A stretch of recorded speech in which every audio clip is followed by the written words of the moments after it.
The discovery doctrine is a concept of public international law expounded by the United States Supreme Court in a series of decisions, most notably Johnson v. Montage in 1823. Chief Justice John Marshall justified the way in which colonial powers laid claim to lands belonging to foreign sovereign nations during the Age of Discovery. Under it, title to lands lay with the government whose subjects traveled to and occupied a territory whose inhabitants were not subjects of a European Christian monarch. The doctrine has been primarily used to support decisions invalidating or ignoring aboriginal possession of land in favor of colonial or post-colonial governments. The 1823 case was the result of collusive lawsuits where land speculators worked together to make claims to achieve a desired result. John Marshall explained the court's reasoning. The decision has been the subject of a number of law review articles and has come under increased scrutiny by modern legal theorists. History. The doctrine of discovery was promulgated by European monarchies in order to legitimize the colonization of lands outside of Europe between the mid-15th century and the mid-20th century. This idea allowed European entities to seize lands inhabited by indigenous peoples under the guise of discovery. In 1494, the Treaty of Tordesillas declared that only non-Christian lands could be colonized under the discovery doctrine. In 1792, U.S. Secretary of State Thomas Jefferson declared that the doctrine of the discovery would extend from Europe to the infant U.S. government. The doctrine and its legacy continue to influence American imperialism and treatment of conquered indigenous peoples. Johnson v. Montage. The plaintiff Johnson had inherited land originally purchased from the Piankashaw tribes. Defendant McIntosh claimed the same land, having purchased it under a grant from the United States. It appears that in 1775 members of the Piankashaw tribe sold certain land in the Indiana Territory to Lord Dunmore, Royal Governor of Virginia, and others. In 1805 the Piankashaw conveyed much of the same land to William Henry Harrison, Governor of the Indiana Territory, thus giving rise to conflicting claims of title. In reviewing whether the courts of the United States should recognize land titles obtained from Native Americans prior to American independence, the court decided that they should not. Chief Justice John Marshall had large real estate holdings that would have been affected if the case were decided in favor of Johnson, rather than remove himself from the case. However, the Chief Justice wrote the decision for a unanimous USA Supreme Court decision. Marshall found that ownership of land comes into existence by virtue of discovery of that land, a rule that had been observed by all European countries with settlements in the New World.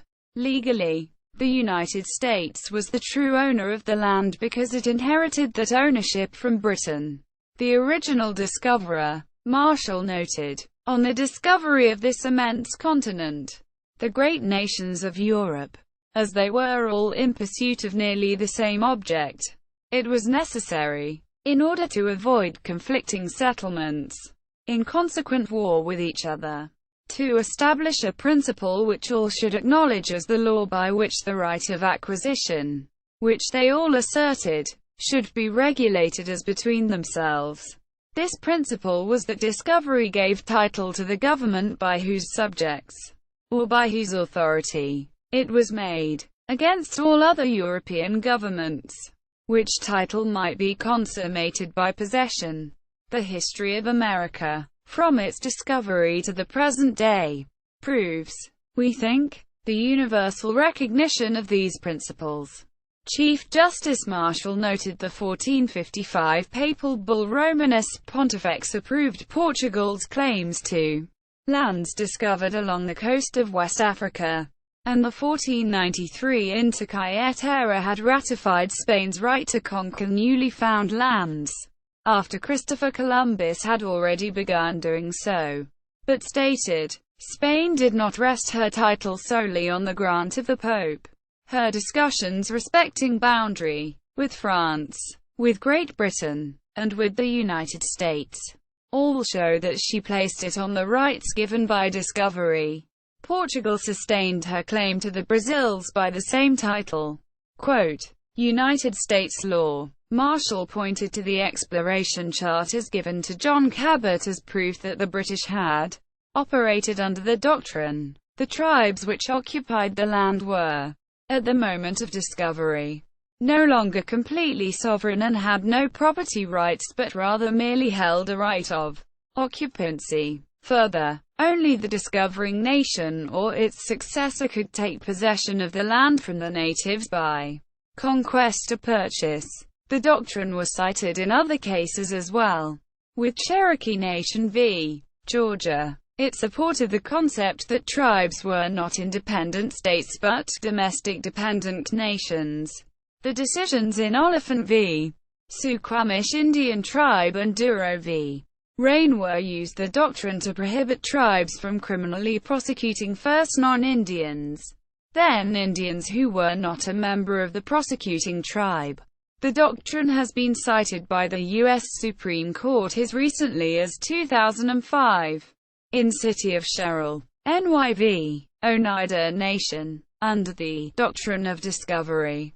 Fee title, ownership to the lands occupied by Indians when the colonists arrived became vested in the sovereign first, the discovering European nation and later the original states and the United States.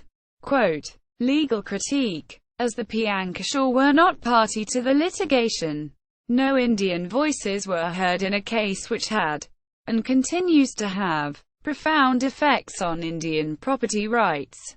Quote, Professor Blake A. Watson of the University of Dayton's School of Law finds Marshall's claim of universal recognition of the doctrine of discovery historically inaccurate. In reviewing the history of European exploration, Marshall did not take note of Spanish Dominican philosopher Francisco de Vitoria's 1532 Durandis Norte Juri Belli Hispanorum in Barbaris. Vittoria adopted from Thomas Aquinas the Roman law concept of ius gentium, and concluded that the Indians were rightful owners of their property and that their chiefs validly exercised jurisdiction over their tribes, a position held previously by Palacios Rubios. His defense of American Indians was based on a scholastic understanding of the intrinsic dignity of man, a dignity he found being violated by Spain's policies in the New World. Marshall also overlooked more recent American experience, specifically Roger Williams's purchase of the Providence Plantation, in order to forestall Massachusetts and Plymouth designs on the land.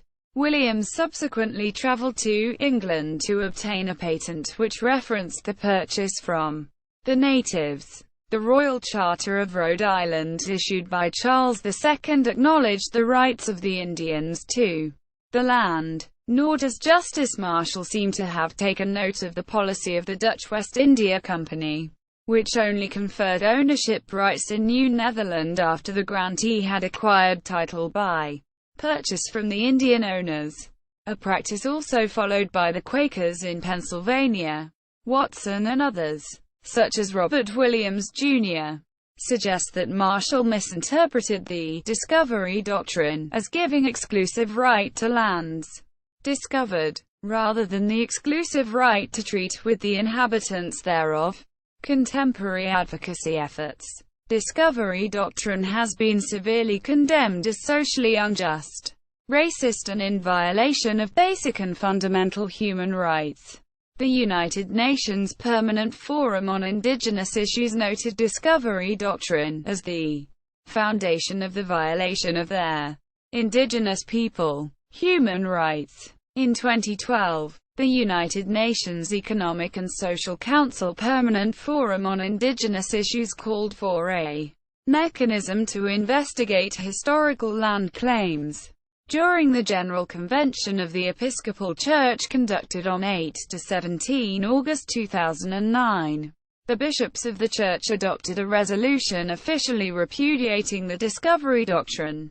At the 2012 Unitarian Universalist Association General Assembly in Phoenix, AZ, delegates of the Unitarian Universalist Association passed a resolution repudiating the doctrine of discovery and calling on Unitarian Universalists to study the doctrine and eliminate its presence from the current-day policies, programs, theologies, and structures of Unitarian Universalism.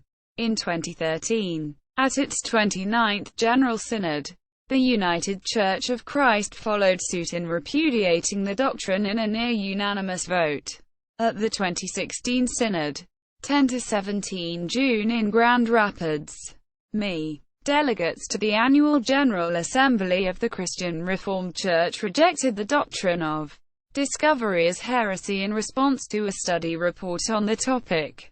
Also in 2016, on November 3, a group of 500 clergy members publicly denounced the doctrine of discovery at the Standing Rock Pipeline protests. See also Aboriginal title, Terra Nullius, Lawler, Mary, Public Native America, Tribal Self-Representation in Casinos, Museums and Powwows, Rutgers University Press, 2006.